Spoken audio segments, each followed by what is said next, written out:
वज़ीर-ए-आज़म पाकिस्तान जनाब शहबाज शरीफ साहब की सरबराही में हम मुआशी इस्लाहात के एजेंडे पर पूरी तनदही से कारबंद हैं और इस ज़मन में कोई दिन नहीं गुज़रता कि वज़ीर-ए-आज़म साहब कोई इजलास मुनक्कद ना करें और तमाम तर जो हुकूमत की तवज्जो है वो मुआशी मसाइल को हल करने पर मरकूज़ है। और इस हवाले से वो चाहे निजकारी हो जिसमें PIA और एयरपोर्ट्स की आउटसोर्सिंग शामिल है, वो चाहे हुकूमती अखराजात को कम करने के हवाले से इक़दामात हों, वो चाहे टैक्स इस्लाहात हों जिसके तहत फेडरल बोर्ड ऑफ रेवेन्यू जो टैक्स जमा करने वाला इदारा है उसकी तंजीम नौ, उसकी डिजिटाइजेशन के हवाले से और टैक्स नेट को बढ़ाने के हवाले से कि उन लोगों को टैक्स नेट के अंदर लेके आया जाए जो टैक्स देने की सकत रखते हैं और जो इस मुल्क की अशराफिया है जिनमें ये कैपेसिटी है कि वो टैक्स दे सकें और गरीब आदमी पे टैक्स का बोझ कम करने के हवाले से कि टैक्स का बोझ वो उठाए जिसमें टैक्स का बोझ उठाने की ताकत है, जो टैक्स के पैसे से मुस्तफ़ीद भी होता है, जिसकी सहूलियात भी ज़्यादा हैं। तो ये तमाम तर वो एरियाज़ हैं जिस पे वज़ीर-ए-आज़म पाकिस्तान का खुसूसी फोकस है और पिछले चंद दिनों के अंदर मैं समझता हूँ कि उन्होंने बड़ी अरक्रेज़ी के साथ इस पर बड़ी तेज़ी से काम किया है। PIA की निजकारी की मीटिंग्स हों और आने वाले दिनों में वो इस मुल्क के जो टैक्स पेयर्स हैं उनको इंशाल्लाह ताला अवार्ड से नवाजने जा रहे हैं कि वो एक्सपोर्टर्स जिन्होंने पाकिस्तान के ज़र मुबादला में बड़ी अरक्रेज़ी के साथ इस पर बड़ी तेज़ी से काम किया है, PIA की निजकारी की मीटिंग्स हों और आने वाले दिनों में वो इस मुल्क के जो टैक्स पेयर्स हैं उनको इंशाल्लाह ताला अवार्ड से नवाजने जा रहे हैं कि वो एक्सपोर्टर्स जिन्होंने पाकिस्तान के ज़र मुबादला में इजाफ़ा किया, टैक्स अदा किया, वो बिजनेसमैन जिन्होंने टैक्स का हुजम बढ़ाया, वो ख़वातीन बिजनेसमैन जिन्होंने टैक्स का हुजम बढ़ाने में अपना किरदार अदा किया, IT के शोबे में वो लोग जिन्होंने टैक्स भी बढ़ाया, पाकिस्तान का ज़र मुबादला भी बढ़ाया।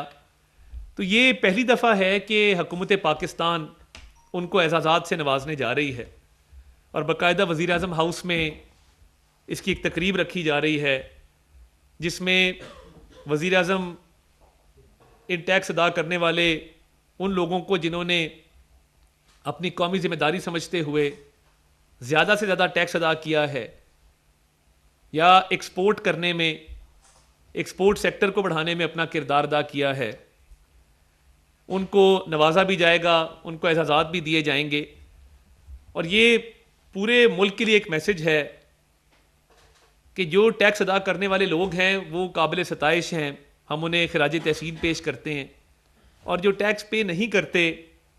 टैक्स अवॉइडेंस, टैक्स इवेजन में मुलव्वस हैं, वो कार्रवाई भी अमल में लाई जा रही है। तो ये जो मुआशी इस्लाहात का सिलसिला है ये बड़ी तेज़ी के साथ जारी है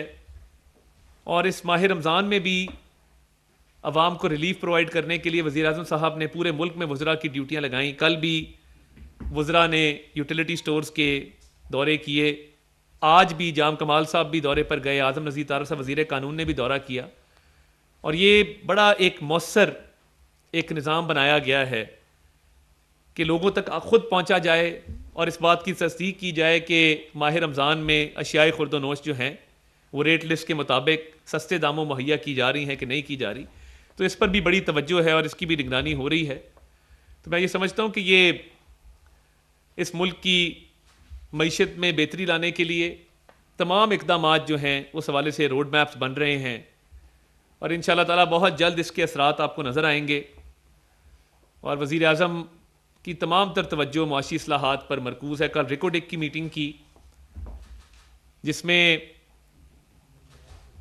उसको उस माइनिंग को मौसर तरीके से करने के हवाले से, रोड एक्सेस प्रोवाइड करने के हवाले से, पोर्ट का एक्सेस प्रोवाइड करने के हवाले से, इंफ्रास्ट्रक्चर के हवाले से कि ज़्यादा से ज़्यादा पाकिस्तान की मईशत को रिकोडेक के प्रोजेक्ट से फ़ायदा हो सके उस प्रोजेक्ट की तमाम तर जो इंफ्रास्ट्रक्चर है उसको जल्द अज जल्द मुकम्मल करने की, तमाम सहूलियात देने की, हुकूमत की मुकम्मल ताउन की उन्होंने यकीन दहानी कराई और उसमें ज़ाती दिलचस्पी लेके उन्होंने ये मीटिंग की कि ये वो प्रोजेक्ट्स हैं जिससे पाकिस्तान के ज़र मुबादला में भी इजाफा होगा, मईशत में बेहतरी आएगी। तो मैं समझता हूँ कि ये हमारा जो पहले महीने के अंदर ही तमाम तर वो इकदाम किए जा रहे हैं जो ज़रूरी थे और इस एजेंडे को तेज़ी से आगे लेकर बढ़ेंगे। एक हमारा एम ये भी है कि मुल्क में दहशत गर्दी का ख़ात्मा किया जाए और इस हवाले से भी आपने देखा कि वज़ीर आज़म ने तमाम इजलासों में भी इस पर बात की और पूरी तवज्जो इस पर भी मरकूज़ है कि इंशाअल्लाह ताला पहले भी अमन कायम किया था, अब भी अमन कायम होगा और दहशत गर्दी के ख़िलाफ़ जंग में मुकम्मल तौर पे जो है वो हमें सिक्योरिटी फोर्सेस पर, आर्म्ड फोर्सेस पर, पुलिस पर, कानून नाफिज करने वाले इदारों पर मुकम्मल एतमाद है। और आपके इल्म में है कि जिस तरीके से इस पर काम हो रहा है वो भी काबिल सताइश है और शुहदा को भी सलाम पेश करते हैं जिन्होंने जान के नजराने पेश किए। और एक हमला पिछले दिनों गवादर पोर्ट अथॉरिटी पे किया गया और उसकी जिम्मेदारी भी कबूल की गई BLA की तरफ से और एक करीम जान नामी टेररिस्ट उस गवादर पोर्ट अथॉरिटी के हमले में मुलव्वस था, वो हलाक हुआ। और ये बड़ी तशवीशनाक बात है कि जब वो डेड बॉडी वर्सा के हवाले की गई और वर्सा ने दरख्वास्त दी कि डेड बॉडी हमारे हवाले की जाए, तो 2022 अगस्त से उसको मिसिंग पर्सन डिक्लेयर किया जा रहा था। इंतहाई तशवीशनाक बात है कि BLA का एक टेररिस्ट जिसको गवादर पोर्ट अथॉरिटी हमले में वो हलाक हुआ, उस हमले में मुलव्वस था, BLA के लिए वो काम कर रहा था। वो एक कैंपेन पिछले 2 साल से चलाई जा रही थी कि ये मिसिंग पर्सनस हैं। मिसिंग पर्सनस की फहरिस्त में करीम जान नामी ये दहशतगर्द, उसका नाम शामिल है। तो ये इंतहाई हसास मामलात हैं जिनको देखना होगा कि क्या जो ऐसी फहरिस्तें हैं उसके अंदर कितने लोग हैं जो ऐसी कार्रवाई में मुलव्वस हैं कि जो पाकिस्तान की सालमियत पे हमला होता है, पाकिस्तान की दिफाई इदारों पर हमले होते हैं। और जो गवादर पोर्ट अथॉरिटी पे हमला किया गया वो तो एक मईशत पे हमला करने के मुतरादिफ है कि आप गवादर हमारा पोर्ट है, हमारा तजारत का एक मरकज़ है, हमारे CPEC का हिस्सा है। तो ये मैं चाहता था कि इस पे भी बात हो कि ये जिस तरीके से 2022 से इस दहशतगर्द को लापता अफराद की फहरिस्त में शामिल किया गया था और एक एजिटेशन की जा रही थी और आवाज़ उठाई जा रही थी कि ये मिसिंग पर्सन में शामिल है, हकीकत ये निकली कि वो गवादर पोर्ट अथॉरिटी के हमले में मुलव्वस हुआ और वहाँ पे सिक्योरिटी फोर्सेस की फायरिंग में मारा गया। गवादर पोर्ट अथॉरिटी के अटैक में जो सिक्योरिटी फोर्सेस के जवान शहीद हुए उनको भी खराज तहसीन पेश करते हैं और हम ये समझते हैं कि इस मुल्क की अमन सलामती के लिए जो कुर्बानियाँ दी जा रही हैं वो इंशाल्लाह रायगानी जाएंगी और इसमें अमन कायम करने के लिए इंशाल्लाह ताला हुकूमत अपना भरपूर किरदार अदा करेगी। थोड़ी सियासत की थोड़ी सी बात ये कर लें कि तहरीक इंसाफ इस वक्त बहुत टूट फूट का शिकार है। फॉरवर्ड ब्लॉक की खबरें आ रही हैं, गौहर खान साहब एक बात करते हैं और दूसरी तरफ से शेर अफजल मरवत साहब दूसरी बात करते हैं। कोई कहता है कि खान साहब ने कहा था कि मजलिस वहदतुल मुस्लिमीन को ज्वाइन करना है, कोई कहता है कि नहीं उन्होंने कहा था कि सुन्नी इत्तेहाद काउंसिल को ज्वाइन करना है, कोई कहता है कि ये गलत कह रहा है, कोई कहता है कि वो गलत कह रहा है। आप एक कौमी जमात हैं, आपका बिहेवियर तो ऐसा है जिस तरह छोटे बच्चे आपस में लड़ते हैं। आप भी ये आपस के इख्तलाफात जो आपके चल रहे हैं और जो ग्रुप बंदी चल रही है और आपकी जमात टूट फूट का शिकार है, ना इत्तफाकी है, आपस में बदस्तो गिरेबां हैं। कोई कहता है कि जी रीमा खान साहिबा को रोल ना दिया जाए, कोई कहता है जी फलां को रोल दे दें। तो ये आप भी इस इंटरनल पॉलिटिक्स को छोड़ के मिसाक मईशत के हवाले से अपना किरदार अदा करें, इस मुल्क में मुस्बत सियासत करें। और आप कभी वो IMF को लेटर निकल आता है आपका, कभी आप अब यूरोपियन यूनियन को कह रहे हैं कि इलेक्शन की तहकीकात की जाए और उसकी रिपोर्ट शेयर की जाए। भाई आप इलेक्शन कमीशन में जाएं, आप इलेक्शन ट्राइब्यूनल्स में जाएं, आप लॉबिंग फर्म्स हायर करते हैं बाहर। पहले आप कहते थे कि हम कोई ग़ुलाम हैं, इम्पोर्टेड हुकूमत और ग़ुलामी नामंजूर, तो अब आप वहाँ पे लॉबिंग फर्म्स हायर करके, तो डोनाल्ड डू ने जो कहा कि सर्टिफाइड झूठा करार दिया उसने आपको, और दूध का दूध और पानी का पानी हुआ, तो आप क्या चाहते हैं? अब वहाँ पे बयानात कभी आप किसी से दिलवा देते हैं, और आपको तो चाहिए ना मुल्क के अंदर सियासत करें। तो आप ये कभी अमेरिका में लॉबी करते हैं, कभी यूरोपियन यूनियन को कहते हैं, कभी GSP+ के हवाले से, कभी IMF के हवाले से, कभी बाहर मुजाहरे करते हैं। तो कौमी धारे में आए, यहाँ पे सियासत करें। आपने तो हम कोई गुलाम है का नारा लगाया था, तो आप वहाँ से क्या मदद तलब कर रहे हैं? और आप यहाँ पे मईशत के हवाले से कोई तजावीज़ हैं वो दें, आम आदमी के मसाइल हल करने में अपना किरदार अदा करें। आप इलेक्ट होके आए हैं, एक सूबे की हुकूमत आपके पास है, तो आप अभी भी आपस की लड़ाइयाँ और कभी इसको ख़त लिख, कभी उसको कह, सोशल मीडिया पे आप यूरोपियन यूनियन को कह रहे हैं कि जी आप कोई रिपोर्ट हमें दें इलेक्शन के ऊपर। तो आप पाकिस्तानी शहरी हैं, आप पाकिस्तान में बात करें, आप इलेक्शन ट्राइब्यूनल्स में जाएं, आप ECP में जाएं। तो मैं समझता हूँ कि एक कौमी धारे में भी हमें इत्तेहाद व इत्तफाक पैदा करने की ज़रूरत है। इनके आपस के इख्तलाफात बहुत होंगे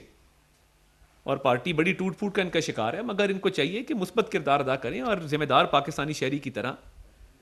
नेशन बिल्डिंग में और मुल्क की मईशत को संवारने में अपना किरदार अदा करें। और सोशल मीडिया पे भी जो कैंपेन्स चलती हैं फेक न्यूज़ के हवाले से, देखिए इसको भी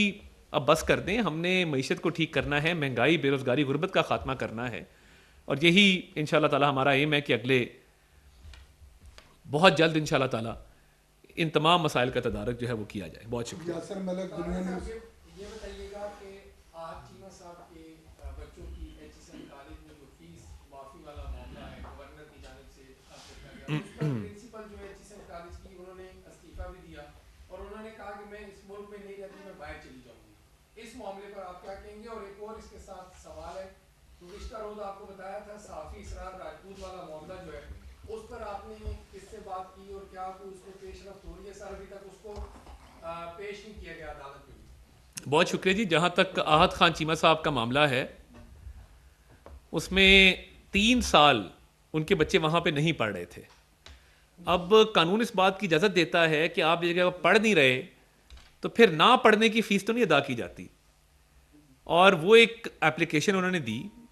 कानून के मुताबिक दी, रूल्स के मुताबिक दी कि मेरे बच्चे अब वहाँ पे नहीं पढ़ रहे,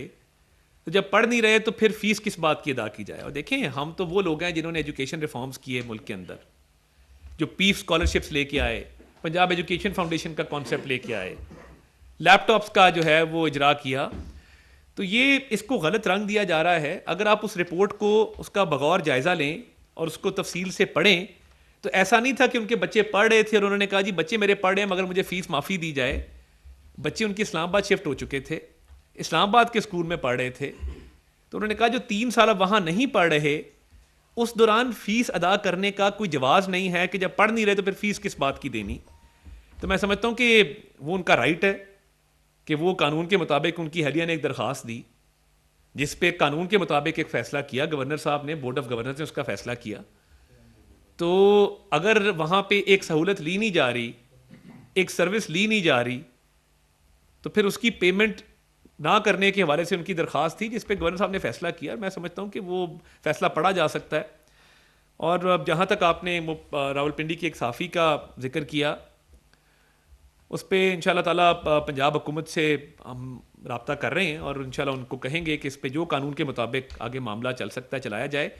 और वो बड़ा एक सेंसिटिव इशू था जो मेरी नज़र से गुजरा, जिसके अंदर एक इमाम बारगाह के हवाले से एक बात की गई थी। तो देखिए, ये हमारी ज़िम्मेदारी है कि फ़िरका वारियत को रोकना, हमांगी पैदा करना आपस में। तो खुदा ना खास्ता ये मामला बहुत ख़तरनाक भी हो सकता था, मगर इस पर इंशाल्लाह ताला को इसका खुश असलूबी के साथ कोई कोशिश करेंगे इसका हल निकले। तारड़ साहब, एक सवाल यह था कि प्राइम मिनिस्टर शहबाज शरीफ ने जब वो गुज़श्ता दिनों प्राइम मिनिस्टर थे इससे पहले, तो तो उन्होंने जर्नलिस्टों के लिए और मीडिया वर्कर के लिए 1 करोड़ रुपए का ऐलान किया था हेल्थ इंश्योरेंस के हवाले से, जिस पर पूरा काम भी हो चुका है। इन्फॉर्मेशन मिनिस्ट्री ने भी इस पर काम मुकम्मल कर लिया। तो वो रकम रोक ली गई थी, तो वो रकम कब तक रिलीज की जाएगी और जिससे जो मीडिया वर्कर और जर्नलिस्ट है वो मुस्तफीद हो सकेंगे। और दूसरा एक छोटा सा सवाल था कि ये जो हमारा सी पैक है, सी पैक पर काम जारी है या कुछ उस पर कोई सुस्त रवि का शिकार है, या उसे रखा जाएगा जारी, या कोई IMF की शुनीद ये भी थी कि उन्होंने कोई शरायत में ये रखा है कि हमारी रकम जो हम कर दें तो उसे वहाँ ना लगाया जाए। बहुत शुक्रिया जी। जो हेल्थ इंश्योरेंस का बाकायदा एक प्रोग्राम बजट में लाया गया था, उसके मैंने आज सुबह ही उसका एक इजलास किया है और अफसरान से अपडेट मांगी है, और उसके प्रीमियम के हवाले से जो इश्यूज़ हैं मैंने उसकी हिदायत जारी की हैं कि जल्द से जल्द उसको हल किया जाए और ये प्रोग्राम जारी रहना चाहिए। और अगले बजट में भी, क्योंकि अब जून में अगला बजट पेश किया जाना है, तो अगले बजट में भी उसके लिए रकम रखने के लिए मैंने हिदायत जारी कर दी हैं। और देखिए, सहाफ़ियों के हवाले से, रिपोर्टर्स के हवाले से ये हमारा फ़र्ज़ बनता है कि उनकी फ़लाह व बहबूद जो है वो मिनिस्ट्री ऑफ इंफॉर्मेशन का उनकी ज़िम्मेदारी है, और ये वज़ीर आज़म साहब ने हमेशा इस पे बड़ी शफ़क़त, बड़ी मेहरबानी की है।